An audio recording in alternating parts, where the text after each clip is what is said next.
So I'm here with a good friend of mine, Andy, actually also a client and just a great person. And one of the things I get asked quite a bit is, Jake, like, what if we wanted to build our own home? And so I get that question, I would say at least two, three, maybe four times a month. And so Andy just did that, and I wanted to put together an interview. So, first off, thank you so much for coming on here. I appreciate your time. I know it's valuable. And I wanted to just learn about from kind of you purchased the land and literally it was raw land, and then what you kind of had to go through the steps, the processes, I guess the challenges, things people should know. That's kind of what I'd love to hear more about and hear what your experience was with that. Yeah, so it was something that we had, me and my fiance or wife or however you want to call it, decided to do on a whim. Actually, not knowing what the outcome was going to be, how long it was going to take, and to our surprise, it was a lot longer process. I would recommend at the beginning of these types of processes, you do your research of understanding of what you're doing when you're buying property, the appraisals that come with the property, and all of the things that it takes to be able to get your land ready for being built. Um, this process we thought was going to be pretty easy after we talked to our first builder. He kind of give us some directions, some things to do, but we fell into some abnormal circumstances, abnormal things because of the challenging times that the world had saw as far as wood increasing, mortgage rates increasing. So with that, I think our step and our journey was a little bit more difficult than what most people would want to do. But you know, would we do it over again? Absolutely, for the end results for what we're doing. Yeah, 100%. So, it's funny because we talked quite a few times and you're asking about, we were, talking about different topics and subjects. So, run me through, with so you bought a piece of land. Now, if I'm it did it have the power to it? Did it have the like what are the steps there that you took from beginning, or did the builder handle that? Or tell me a little bit more. You had to run because every piece of land you have raw land, then you also have improved land where they already have electrical out to it. They might have water if there's it may have a well, could have a septic tank. So your piece of land in particular was it raw completely? It was completely raw. Yeah, completely Okay. raw. Yep. So we had to do the research of whether we wanted to do a well, city water, um, how to get the power run up to the house, doing the septic tank, the Perkin mantles, just things that you don't think about when you're first wanting to buy it because you think, oh, I'm going to buy a piece of land and then I'm going to get a builder and our builder's going to do that for you. Right. Right. Um, but that's not the case. In some instances, you are responsible for getting the power and the water up to the house before the builder will will even decide to put the foundation in. So, fortunately, with the builder that we had, who was an excellent builder up here, he kind of walked us step by step because he does this. He builds a lot of spec homes, and so he kind of walked us step by step of what we needed to do, who we needed to contact, how we needed to contact them, running through the permits, because we had to do our own septic permit, and do, things like that as we were walking through this process, which if we didn't have him, I think we would have, you know, it would have taken a lot longer to not have somebody walk you through those steps.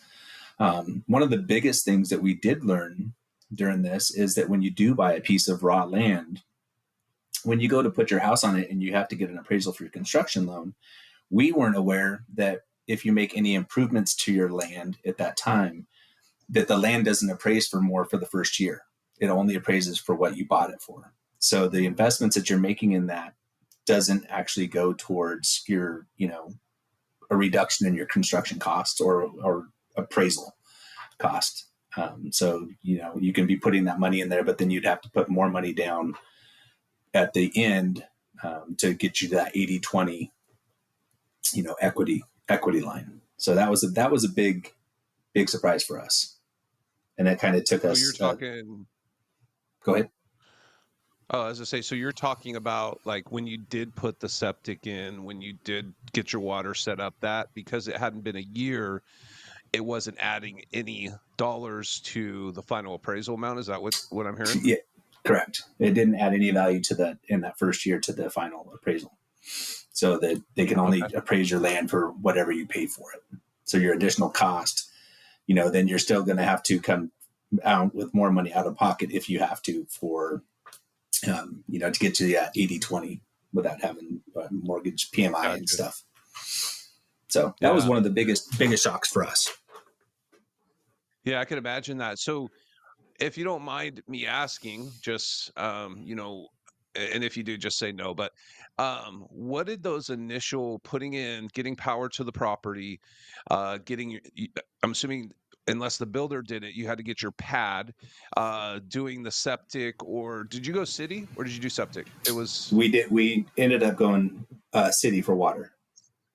okay. So Yeah. city. And what did all those costs kind of incur? Because I think a lot of times people think, "Oh, I'm gonna buy this land, and then here's it's on average costing X per square foot for my house, so this is gonna cost that." But they miss that step of permits, costs to put in everything. So what did that run you like for those items roughly? Yeah. So the water was the biggest surprise as far as cost wise goes. To put in a water meter just to be able to run water up to the house, that was $20,000, Holy just smokes! for the meter, right? So we were Yeah, thinking, oh, meter's going to cost you $3,000-4,000. But to go right. city water up here in Meadow Vista area, it was a $20,000 expense. And then, at the time that we were doing that, prices hadn't gone up in material costs and stuff like that. So then, you went from, roughly $1 a linear foot for piping up to the house, and we had to go 700 feet, I think it was, for water. So you run in from $1 a linear foot to it ended up being like $3 a linear foot.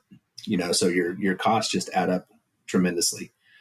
Um, and then as far as power goes, um, PG&E, first and foremost, PG&E works on their own time, right? So there there is no rush. So if you're wanting to put power in, you got to do your application and get everything in really early in the process, because it does take PG&E some time to get out here to put power poles up or draw lines to it.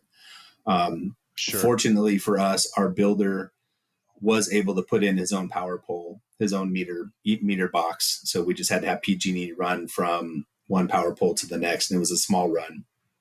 Um, That's but good. with the new regulations too, is you have to put all your power underground, right? So we couldn't run from our second power pole up to our house overhead, which would have been a lot less expensive than running what we had to do and go underground. So that was another surprise cost, but it's beneficial in the long run. Yeah, having the underground, uh,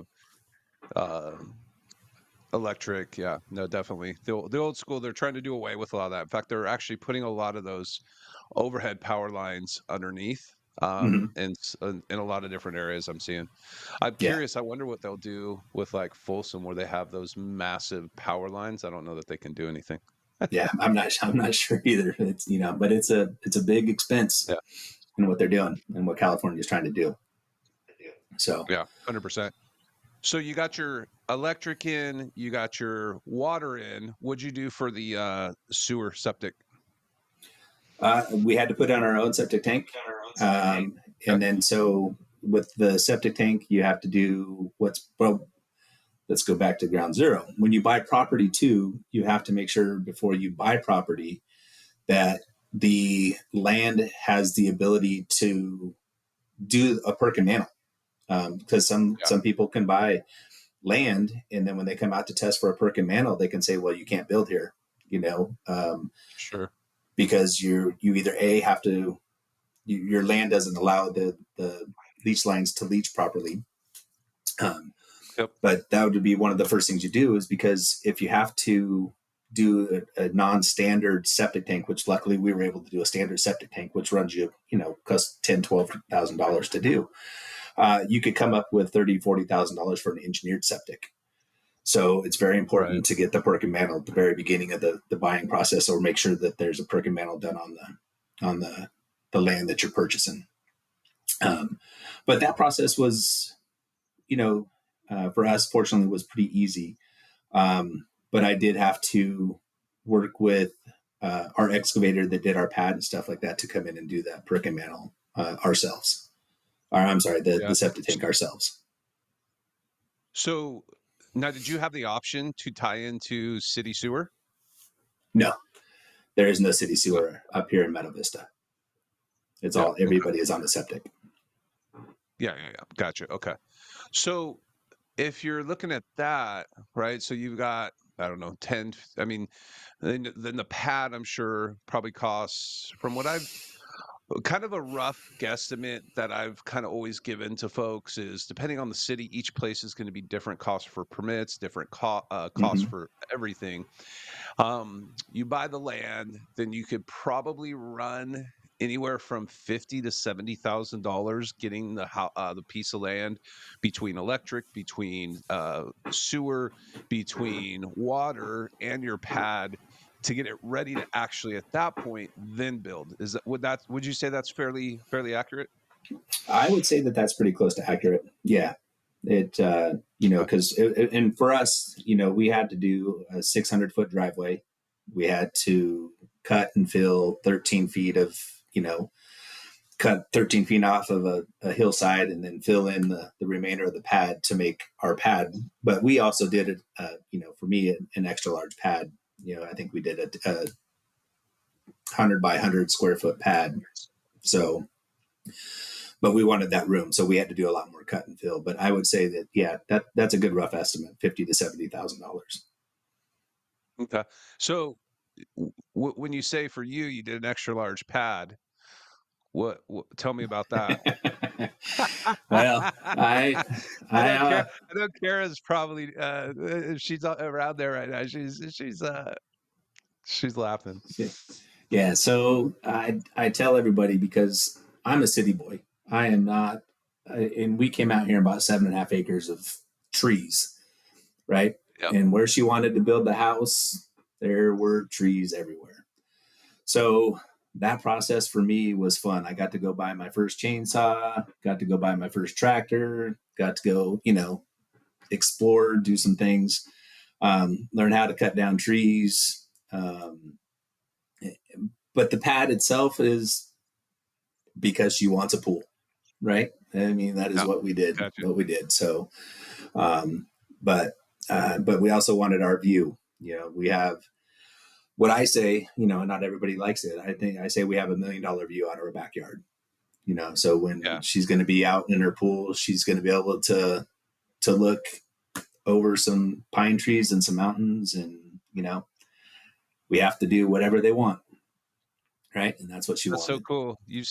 You showed me some pictures of that view. It's pretty incredible. So, Yeah, definitely worth the extra investment there, right? So, yeah. um, so now we've got a pad, we've got electricity, we've got the septic tank in, water, all that good stuff. And now it's on to actually building. So you hired a builder, right? Mm-hmm. Who Yep. essentially, did he take care of everything? Kind of subcontracted out majority of the things, or Yeah. what role did you guys play in it?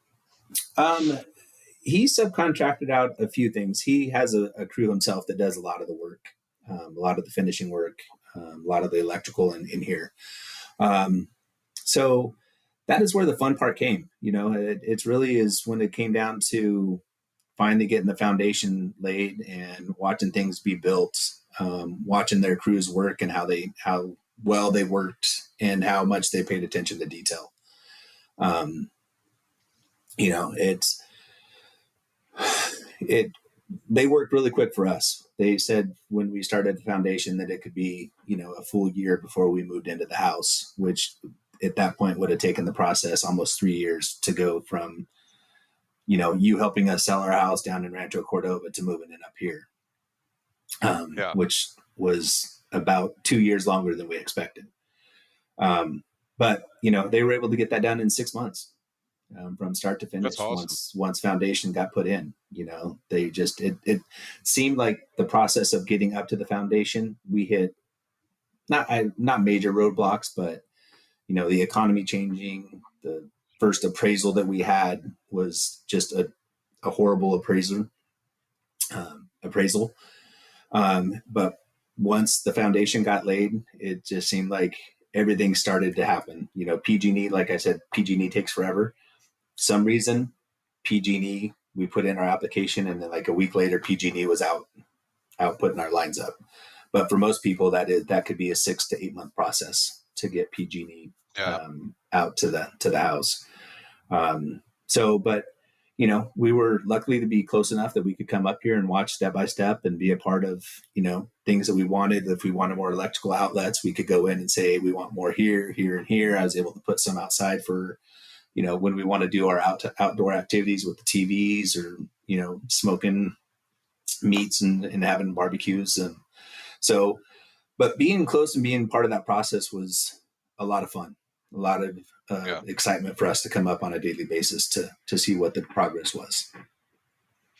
What's funny is my dad, um, when I was a young guy, he always said, "Hey," because he purchase I guess it would be his first new build, his first new home, which was back in Vintage Park many years ago. And what he would do is because the builders very different than doing your own thing. They don't. It's Mm-hmm. pretty cookie cutter. But my dad was kind of a really good people person. So Uh-huh. what he would do is every Friday he'd come out with pizza and beer for the construction crew, Right, and he would get extra plugs put exactly where he wanted them in the garage, and they absolutely loved my dad. So it's almost right. like you have that control without having to, I guess, bribe people at this point. So that's pretty cool. Yeah, and for us, every little thing that we added, we wanted to make sure we were paying the builder for it, because there's extra wire, there's extra things done. But you know, for me, outlets were a huge thing. I wanted outlets 6 foot up on the wall, so when I hang my TV, there's no wires, there's no nothing. So walking around with the builders and being able to point that out, and then having them accommodate it very easily was, a lot of the fun. The same with gas lines, same with, water bibs, all of that stuff. Things you don't think about. You really don't think about how many water bibs you need around your house on the outside, so you don't have to buy hundreds of feet of hose to go do anything, but, so all of those things, if you're not working with the right builder, you can miss out and wish that you had done in the, going back in hindsight of changing things. So, Yeah, 100%. I mean, I've got three bibs on my house, and mhm, I still need more. I right. have to run, and I have this hose on wheels, and it's like, yeah, it's a pain in the butt. So Yeah. I get what And you're saying. yeah, things you just don't think about. And walking around with a home builder, they recommend those. When we were doing our cabinets for our kitchen, we had an idea of what we wanted to do with our cabinets, and our builder would sit you down at his table and said, "Okay, you can do that, but then you're not going to be able to open this cupboard because of A, B, and C." Right? So they Yeah, walk you through and they give you the reasons why it doesn't work in their past, what they've seen in the past and what's going on. So it's really good to work with a good builder that listens to you, but also has your best interest in mind. speaking of the builder, I mean, they did right by you, and you had a good experience. Did you want to share who the builder was? Yeah, and I actually got permission from them too to do that. So Wechsler Custom Sweet. Homes up here in Forest Hill, is where they're Okay. located. Um, Fred Wechsler is the founder. His son Ben Wechsler is going to be taking over. Fred's ready to retire and get out of the business and let his son Ben take over. Um, But you can go online to their websites. They have some standard homes that they put together, and you can just take what they have and mold it to what you want. Yeah. And one of the things I liked about Fred was from the very first day I called him, he was just ready to help. Whether I used him or not, he would give me tips. He would give me, you need to do this, this, and this. Um, and his motto, which is really what I really liked, is he wanted to be the Honda of home builders. He wants to build a good quality home that is affordable for young families to be able to own their own home. Right. So that was one of the best things about him, is he just wants to do a very, very nice home for a very reasonable price. So That's awesome. excellent, That's excellent awesome. guy. Yeah, thank you for sharing that. I'll put him. Mm-hmm. I'll name his or put his website down here in the comments. So, quick question, couple things, and then we'll kind of wrap this up. But uh, what would you suggest for someone? Top three things for someone looking and they say, "I want to build my own home." What would you suggest they watch out for, right? And then maybe on the flip side of that, what were the best parts of building your own home when you look back at it and you're like, "Oh, dude, I'm so glad I did it this way. Here's why." Those are not the easiest things, because there are so many roadblocks. And again, when we built, we just went built at the wrong time, right? We built it, Sure. one, I would watch out for, you know, hoping your land is worth more after you do some work to it, that it's going to help you with that appraisal at the beginning. Um, Two, it's very, very important to have your appraiser know the area.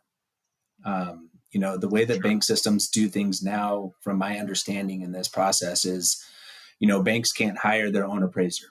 They have to put their information into a fishbowl per se, and then somebody that's an appraiser pulls out of that, and then they come out and appraise.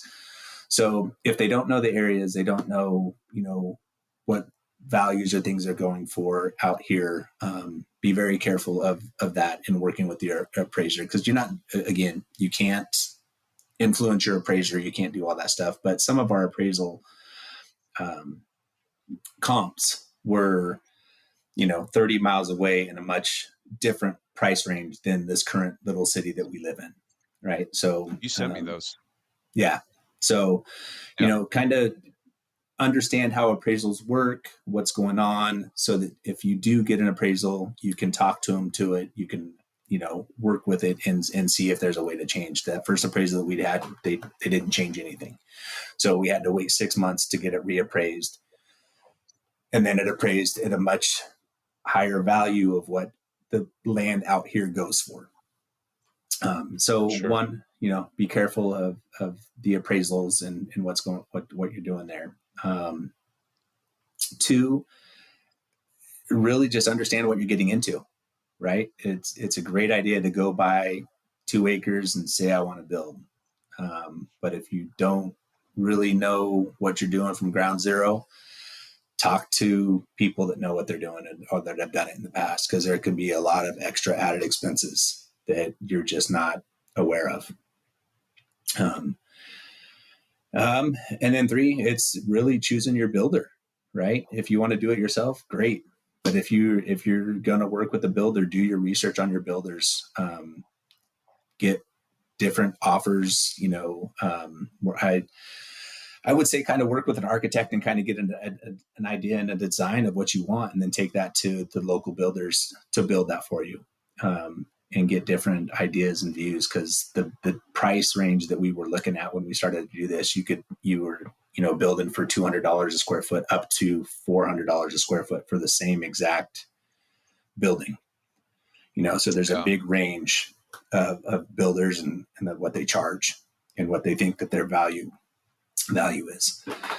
Um, and then the best part about this is just watching it go from zero to what you wanted, right? Um, I didn't want to move out in the foothills. I didn't want to be out here. I had done it one time when I lived in Fresno. I lived out in the foothills and I was 45 minutes away from everything. But we moved out here where things are kind of closer. We're out in the foothills, but we got to watch it from scratch to, our dream home, honestly. Yeah. Um, I wanted to move out of California. Don't want, just didn't like the taxes and everything in California. My goal was to retire and get out of California. And now we walk out our back door and say, why would we want to leave? So That's so good. it's, So we expect you here so it's in amazing. a couple of Visconti visits moving forward, then I don't have to worry about you leaving out of here then. No, no, no, no, not anytime soon. Our pool's getting dug tomorrow, so we're starting that process. So that alone is Awesome. another process that you got to go through, and think about what you're doing when you're building, what you want in your future. Just make sure you have enough space and enough room to do what you want, because this is your potentially your forever home. Yeah. 100%. Awesome. Well, we appreciate you educating us a bit on the process, and if anyone has questions, just drop me a comment here on this YouTube video. I can reach out to Andy and or the builder and get you some information that you're needing.